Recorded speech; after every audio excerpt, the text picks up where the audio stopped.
بسم اللہ الرحمن الرحیم۔ السلام علیکم ورحمۃ اللہ وبرکاتہ۔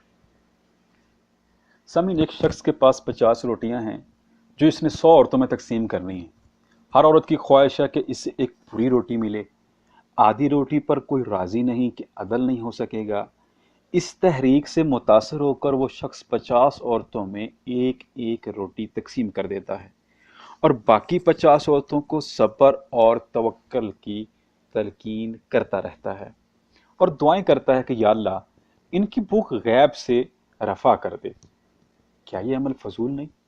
بھئی 50 روٹیوں کو 100 عورتوں میں آدھی آدھی تقسیم کر کے اپنی ذمہ داری پوری کرتا، پھر جو بھوک باقی رہ جاتی اس پر اللہ سے دعا کرتا کہ یا اللہ جو میرے بس میں تھا وہ میں نے کیا، اب تو اس آدھی روٹی میں برکت ڈال دے۔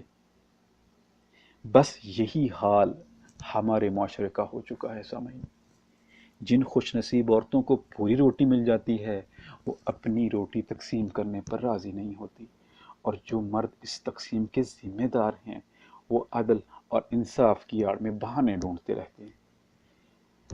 ارے لوگوں، جب نکاح مشکل اور حد سے زیادہ مشروط ہو جائے تو پھر یہ نتیجہ ناگزیر ہے، اور جب معاشرے کے باصلاحیت مرد کثرت ازواج کا فطری راستہ ترک کر دیں گے اور اس کے منفی اثرات مرد کو کم، یاد رکھیے یہ میری بہنیں یاد رکھیں کہ اس کی اثرات مرد کو کم اور عورت کو زیادہ برداشت کرنے پڑیں گے۔